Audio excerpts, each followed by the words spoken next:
What a headshot! What a head! How's it, guys? This is Dayvy, FPL, and welcome back to the Fantasy Premier League video here on my channel. Now in this video, I'll be taking you through my final team selection for the upcoming Game Week 1. Now the first thing I just want to say is I do apologize if my voice is sounding a bit rough. I wanted to create and record this video before work, so it's a bit early, and I've been up all night drafting. So is FPL actually being back a good thing? At the moment, I don't think so, but I'm sure by that Game Week 1 deadline, we're going to be hyped for the upcoming season. I also do want to apologize. I know I said my team selection yesterday was my final team, but there have been a few changes, especially in that Spurs and Everton camp, that have caused some concern with my latest draft. Now, if you guys are going to be in the deadline stream later on, I would click off this video. There's just tons to come in the press conferences coming up later today, but if you're maybe not going to be there for the deadline stream, or you just want to see my thought process, stick around as I go over my latest team. So if you guys need any help with your drafts, comment them down below or my Discord server, link in the description. Otherwise, you can ask your questions as always in the deadline stream. Make sure your notifications are on for that, as you guys don't want to miss out on that one. But getting back to this video, if you guys want to see my latest team selection, I'm going to run through a quick recap. Sit back, relax, and let's get straight into it. Now before we go over the actual team, I want to reiterate something I said in the introduction. The press conferences today are going to hold invaluable information. There might be things like injuries, new signings that come up later today, and we'll run through all of those facts in the deadline stream coming up later today. So hopefully I see you guys there as I do lock in my final draft. I'm kind of contemplating when I should go live. It'll be between 2 hours and 1 hour before the deadline, but don't worry, I will confirm the time later on my Twitter page. Now if you guys unfortunately did miss the final draft or team selection video, let me go through a short recap. I'm not going to go player by player as to waste your time. Let's just go department by department. So first thing, quick recap of the bench. If you guys do want a cheap bench structure, this is definitely going to be it. Dubravka 4.0, Mark Guaya at 4.5, and finally Esteve at 4.0. Now Dubravka apparently is going to be fit, which is going to be massive if you guys do want to go cheap on your other goalkeeper. Richards is my favorite 4.5 at the moment, but there is some concern with Crystal Palace having to play European qualification. Mark Guaya is in training apparently, and Esteve should be nailed. Now my favorite goalkeeper at the moment is 5.0 Cells. I just don't trust Sanchez to be the goalkeeper if Chelsea make a signing. So some slight concern there, but I guess the window should be closing fairly shortly. Then my back line was absolute DEFCON King heavy, Murillo 5.5, Tarkowski 5.5, and finally a little bit of a punt on Pedro Porro, who's super popular with the models. Then our midfield department is where things do shake up a bit. Salah, Palmer, those two premiums, the highest ownership, pretty template. And I've gone for Bruno over Florian Wirtz. And then finally my two 5.5, hopefully giants, Reinders and Anderson. Now that's probably the only potential negative of this draft, quite reliant on these 5.5s, but does allow me to spread the funds quite nicely in the defense and the forwards. So speaking about those forwards, it's going to be Ollie Watkins, has been a lock in the majority of my teams, and then we also do have Dom Solanke, who is the main concern, as he got about 20 minutes in that PSG game. So basically with Dom Solanke and any Spurs player, you guys want them for Game Week 1 as they are playing Burnley at home. I'm just not confident that Solanke gets the majority of minutes there. Now I did speak about some other replacements, Mateta, João Pedro, those two options can slot in nicely, so the draft is still pretty flexible on price points.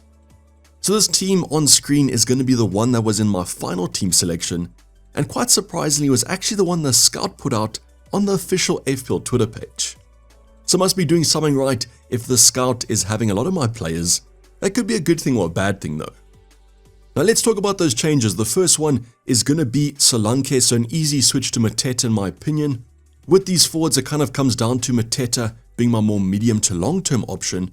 Just don't really like the short term fixtures. So if you guys do want to go for a little bit of a transfer out, transfer in situation, you can go for a better short term punt and then bring Mateta in around Game Week 4. Then also with Tarkowski, Branthwaite's injury looked like an almost medium term injury, which is not ideal, as he definitely made that Everton defense a bit more solid. Now Mikalenko also out with an injury apparently, so that Everton defense is looking a little bit worse for wear, and that does worry me about Tarkowski. Now that obviously could also be a good thing. It just means that Tarkowski might be defending for his life every single game, which does increase his DEFCON threat, but might reduce the clean sheet odds. With these defenders, I always do want them to have some clean sheet odds, as that's the majority of their points potentially, so some caution about Tarkowski. Now if I was to replace those options, I think Mateta, as mentioned, is my favorite forward, but in my defensive department, Milinkovic is probably my favorite 5.5, and that therefore means going for a 4.5 goalkeeper, as I don't like Sanchez. So Keller, even if he's not fit, if Dubravka is okay, we should be fine, and I do like the Brentford goalkeeper as my favorite 4.5. This will also leave us 0.5 in the bank, which does feel a bit wasteful, but we can save it for a rainy day if we do need an upgrade. So this draft does look slightly better now. Yes, I could still keep Tarkowski and just do the Dom Solanke move, but am I too reliant on these 5.5s in midfield? You guys can let me know in the comments down below and maybe compare it to the team I'm about to show you, because this is the draft that's currently in my FPL app. So I'm not going to go over the entire team as a whole, let's just go over the players that I will be replacing, and that's going to be Mateta, Reinders or Anderson, and then finally our two defenders Murillo and Milinkovic. Now the biggest thing about this draft is actually the incorporation of a certain Florian Wirtz. I had a ton of comments and questions about why I'm not going for him. So I decided that maybe I am missing out, maybe he is worth the downgrade of these other departments, because obviously Reinders or Anderson to Florian Wirtz requires quite a bit of change. So the first downgrade is going to be in our forward department. We're obviously going to have to downgrade Mateta, but then also in our defensive department. And that's where these four players do come in. So the first big upgrade is obviously Florian Wirtz, the reason we're making this draft. But then Mateta down to Strand Larsen is a necessary downgrade. Now at 6.5, I think he actually could be good value. Might be the talisman of Wolves. We hope he's on penalties. But unfortunately, our defense also needed about 1.5, and therefore that's Neco Williams in for Murillo, and Milinkovic or Tarkowski down to Van der Ven. So no longer are we going to be these DEFCON kings in the defensive department, and that does worry me as I expect them to tick along nicely. So what this comes down to is Florian Wirtz worth the downgrades in our attack and our defensive department. I think I'm willing to bite the bullet on Strand Larsen, but Neco Williams and Van der Ven, I might prefer my 5.5s. However, I do think that Wirtz will start the season off pretty hot and Liverpool score a bunch of goals, and his ownership is pretty high, so some coverage could be okay. But as mentioned, this draft is what I settled on last night. It's currently in my FPL app. I do like the balance. I just wish I had a few more extra 0.5s to upgrade our defensive department. Now as mentioned, Anderson Reinders, that's still a 50-50. It's a classic kind of nailed tick along rate versus Reinders, who could become absolute gold in FPL if he does get the minutes. So I'm still undecided on those two selections. So you guys let me know in the comments down below, do you like this draft or do you like the draft that I had previously? Obviously with the change of Mateta in for Dom Solanke. Now I don't know if it was just the madness of the middle of the night, but I was even considering going for a 4 at the back, and yes, only going for one striker.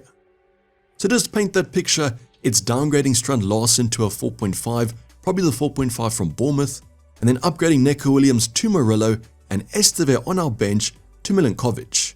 So you guys can just imagine maybe Milinkovic in that striker position, yes, as a defender, but a 4 at the back. And that would mean that Van der Ven and Richards just rotate, as our two centre-backs from Nottingham Forest and Pedro Porro will play every game. My thinking behind this is that surely a 5.5 DEFCON threat defender has better value than a Strand Larsen, and in turn allows me to upgrade another defender position. I kind of feel though probably too risky to only have one playing option on your bench, but something I'm just putting out there if you guys are brave enough. So going back to our original team there with a kind of Neco Williams and Strand Larsen and Florian Wirtz, I think I've settled on these two drafts. I just don't know which one I'm going to go for. Maybe we get some clarity in the press conferences coming up later today. Maybe Pep Guardiola comes out and says that Reinders is absolutely nailed, but would I even trust them if he says that? I know this video probably was a bit of waffling, but as mentioned, I've been up all night drafting, so I wanted to share my thoughts. And we'll be locking in the team in the deadline stream coming up later. Make sure your notifications are on for that. Otherwise, I just want to say thanks for all the support during pre-season. Hello to all you new subscribers and you new members. Hopefully it's going to be a banger of an FPL season. This is basically our video, guys. Hope you guys enjoyed it. Please don't forget to like it and subscribe if you're not subscribed yet. Hopefully I see the majority of you guys in the deadline stream coming up later today, where we'll be locking in our final team. But for the time being, I'm signing off. It's been Dayvy FPL and I'm out. Cheers, bye.